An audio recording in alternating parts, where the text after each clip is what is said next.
क्या हुआ? आज चेहरा मुरझाया हुआ लग रहा है तुम्हारा। तबीयत ठीक नहीं है क्या? हाँ, थोड़ा छाती में दर्द सा महसूस हो रहा है। लगता है एसिडिटी का दर्द होने सीने तक पहुंच गया है। जरा एक गिलास पानी और एसिडिटी की गोली तो देना मुझे। हाँ, अभी देता हूँ, तुम घबराओ नहीं। गोली खाकर सुनीता सो गई। सोचा रसोई में नाश्ते के बर्तन पड़े हैं जूठे, वो साफ कर देता हूँ और दोपहर के लिए दाल चावल चढ़ा देता हूँ कुकर में। उसकी तबीयत खराब है, आज उसको परेशान नहीं कर सकता। उसे कुछ हो जाएगा तो मैं अकेले कैसे जीऊंगा। आजकल यही चिंता सताती रहती है मुझे। मेरी उम्र 75 साल की हो गई है और वो 70 साल की है। जानता हूँ दोनों एक साथ नहीं मरेंगे, एक आगे जाएगा तो एक पीछे, लेकिन जो भी पीछे जाएगा वो अकेला रह जाएगा। हमेशा यही सोचता हूँ, अगर मैं गया पहले तो कैसे रहेगी अकेले मेरे बिना, और वो गई तो मैं कैसे रहूँगा उसके बिना। शादी के इतने साल एक दूसरे के साथ रहने के बाद भी इतनी आदत हो जाती है कि एक दूसरे की दोनों का अस्तित्व एक सा हो जाता है, जैसे अपने शरीर का एक हिस्सा हो। लड़ाई झगड़े नोक झोंक तो चलती रहती है उम्र भर, लेकिन इसका अर्थ यह नहीं कि शादी में प्यार नहीं। मैं उससे बहुत प्यार करता हूँ और उसके बिना अकेले जीने की कल्पना मात्र से ही मेरी रूह कांपने लगती है। हम दोनों अकेले रहते हैं। एक बेटा है, अमेरिका रहता है अपने बीवी बच्चों के साथ। फोन पर बात होती है रोज। हर महीने पैसे भेजता है वो। कहता है पापा आप इधर आ जाओ मेरे पास रहने के लिए, पर हम नहीं जाते।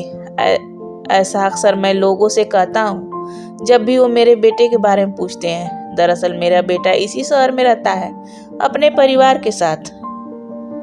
पहले हम सब एक साथ रहते थे, पर हम लोगों की आपस में बनी नहीं और हम अलग हो गए। मेरे पास 2 घर है, एक 2 कमरों का और एक 3 कमरों का। मैं सुनीता को लेकर 2 कमरों वाले घर में शिफ्ट हो गया। मैं अपने बुढ़ापे के दिन इज्जत और शांति से गुजारना चाहता था, इसलिए अलग हो गया। मैं और सुनीता दोनों की सरकारी नौकरी थी। हमें पेंशन मिलती है जिससे हमारी गुजर बसर आसानी से हो जाती है। अपनी मर्जी से आज़ादी से जीते हैं, शान से। उसके पैसों पर निर्भर नहीं है हम। अरे सुनीता उठ गई, देखता हूँ कैसी है वो। मैं ठीक हूँ सुनील, अब चलो खाना बना देती हूँ। नहीं रहने दो, मैंने बना दिया है। सुनीता की आंखों में मुझे नमी दिखी। सुनील कितने दिनों से नमन का फोन नहीं आया है, मैं उससे बात करने का मन कर रहा है। मैंने किया था फोन उसे, उसने कहा कि वो बिजी, बाद में बात करेगा।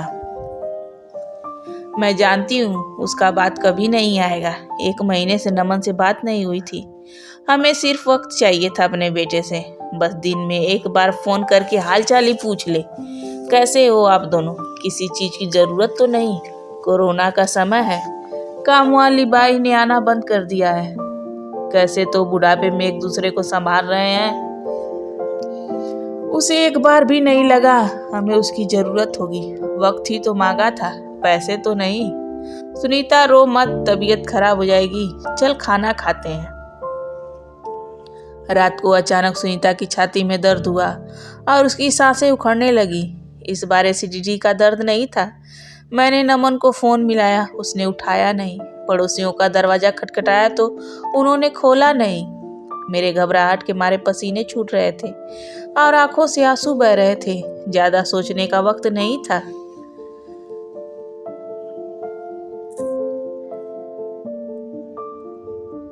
मैंने मास्क पहना, सैनिटाइजर लिया और जैसे तैसे सुनीता को कार में बैठाया और हॉस्पिटल ले गया। कोरोना के कारण वैसे ही हॉस्पिटल का बुरा हाल था। बहुत हाथ जोड़े तब जाकर उसका इलाज शुरू हुआ। वो आईसीयू में थी, उसे दिल का दौरा पड़ा। डॉक्टर आसिमा ने बताया, बड़ी भली लड़की थी, उसी ने सब मदद की, मुझे चाय ला कर दी। मैंने बेटे को फिर फोन लगाया। इस बार उसने फोन उठा लिया। तुम्हारी माँ का दिल का दौरा पड़ा है, जल्दी हॉस्पिटल आ जाओ, वो आईसीयू में है। पापा मैं अमेरिका में हूँ अपने पिता के परिवार के साथ। 1 महीना हो गया है मुझे यहाँ आए हुए। कोरोना शुरू होने से पहले ही मैं यहाँ आ गया था। अच्छा जॉब ऑफर था, छोड़ नहीं सकता था। क्या तूने जाने से पहले बताना हमें मिलना जरूरी नहीं समझा? ऐसे कैसे चला गया तू बिन बताए? माँ बाप हैं हम तेरे, शर्म नहीं आनी चाहिए तुझे? नहीं, शायद हमने ऐसी संतान को जन्म दिया। सारी पापा, सब कुछ बहुत जल्दी में हुआ। नए देश में सेटल होना, सब तैयारी करने में वक्त नहीं मिला। माँ का ख्याल रखना, मैं पैसे भेज नहीं पाऊंगा। कोरोना के कारण अमेरिका में हालत खराब है। ये वाला नंबर बंद करने वाला हूँ, नए नंबर से कॉल करूंगा, सेव कर लेना। यह कहकर उसने फोन रख दिया। पैसे के लिए फोन नहीं किया था, मैंने तो अपना बेटा समझकर फोन किया था। इस वक्त मैं अपने बेटे के सीने से लगकर रोना चाहता था, पर मैं अकेला था, कोई कहीं अपना नहीं था मेरा। पहली बार खुद को इतना अकेला और लाचार महसूस किया था। मेरे आंखों से आंसू बह रहे थे। आज 2 दिन हो गए थे सुनीता को आईसीयू में। वो खतरे से बाहर थी, लेकिन दवाइयों के असर के कारण नींद में थी, बात करने की स्थिति में नहीं थी। बार बार हॉस्पिटल के चक्कर काटने के कारण मुझे बुखार आ गया तेज, और मैं आईसीयू के बाहर ही चक्कर खाकर गिर पड़ा। मुझे कोरोना हो गया था। मुझे कोरोना वार्ड में भर्ती कर दिया गया। क्या हालत थी मेरी, आप समझ नहीं सकते।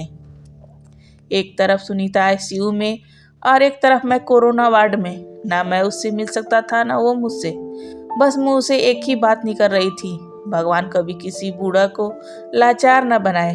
बीमारी बुढ़ापे की कमर तोड़ देती है और सहारा देने वाला कोई नहीं होता। हम दोनों को सहारे की जरूरत थी, पर कोई सहारा देने वाला नहीं था। कोरोना से मैं ठीक हो गया था। सुनीता अभी वार्ड में शिफ्ट हो गई थी, मगर मैं अभी उससे मिल नहीं सकता था। कुछ दिन मुझे और आइसोलेशन में रहना था। उसको मुझसे इन्फेक्शन हो सकता था। डॉक्टर आसिमा मेरी सारी कहानी फोन पर सुन चुकी थी। वो जान गई थी कि हम अकेले हैं। वो मेरे पास आई, चलिए अंकल, आप मेरे घर चलिए कुछ दिन रहने के लिए, आपको केयर की जरूरत है। नहीं बेटा, तुमने यही कहा बहुत है, मैं कर लूंगा अपनी देखभाल कैसे भी, तुम परेशान मत हो। परेशानी कैसी, मैं अकेली रहती हूँ, मेरे पास माता पिता इस दुनिया में नहीं है। ना जाने क्यों मुझे आप में अपने पापा की झलक दिखी। प्लीज आप ना मत करिए। डॉक्टर आसिमा मुझे और सुनीता को घर ले गई। घर पर हमारा ख्याल रखने के लिए एक नर्स रख दी। सुनीता अब ठीक हो गई थी। बार बार पूछती, नमन को फोन मिला दो। आपने उसको बताया नहीं होगा हमारी तबीयत के बारे में, उसे पता होता तो हमसे मिलने जरूर आता। मैं हंसने लगा। क्या हुआ, ऐसे क्यों हंस रहे हो?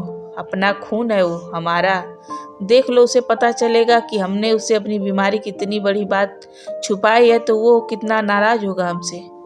सुनीता मेरे मना करने पर भी खुद फोन लगाने लगी। नमन ने फोन उठाया और कहने लगा, माँ अभी रात हो रही है, मैं सोया हूँ, सुबह उठकर बात करूँगा, और फोन काट दिया। सुनीता, सुबह ही तो है, फिर उसने ये क्यों कहा कि रात हो रखी है? सोया हुआ हूँ मैं। पागल हो गया है वह लड़का। शायद सुनीता ने देखा नहीं, ये बाहर का नंबर था। वो अमेरिका चला गया है अपने परिवार के साथ, 1 महीना हो चुका है। मैंने फोन किया था जब तुम आईसीयू में थी। सुनीता हैरान थी, रो भी नहीं पा रही थी। वो मेरे गले में आकर लग गई और रोने लगी। आपने कैसे किया होगा सब कुछ अकेले, मेरी बीमारी, आपकी अपनी तबीयत, यह सोचकर ही मेरा जी घबराता है। सुनीता तुम परेशान मत हो, मैंने भी उस वक्त खूब बहुत लाचार अकेला महसूस किया था खुद को, पर तुम्हारे लिए खुद को कैसे संभाल लिया। जब तक तुम मेरे साथ हो तब तक मैं बूढ़ा जरूर हूँ, पर लाचार और अकेला नहीं। डॉक्टर आसिमा के कमरे में गई सुनीता, कहने के लिए कि अब हम जाना चाहते हैं अपने घर। देखा तो आसिमा बुखार से तप रही थी। सुनील और आसिमा को हॉस्पिटल लेकर गए फटाफट। आसिमा को कोरोना हुआ था, घर में ही आइसोलेशन में रहने के लिए बोला गया था। साथ में कुछ दवाइयाँ लेकर घर भेज दिया गया था। सुनील और सुनीता ने उसका बहुत ख्याल रखा।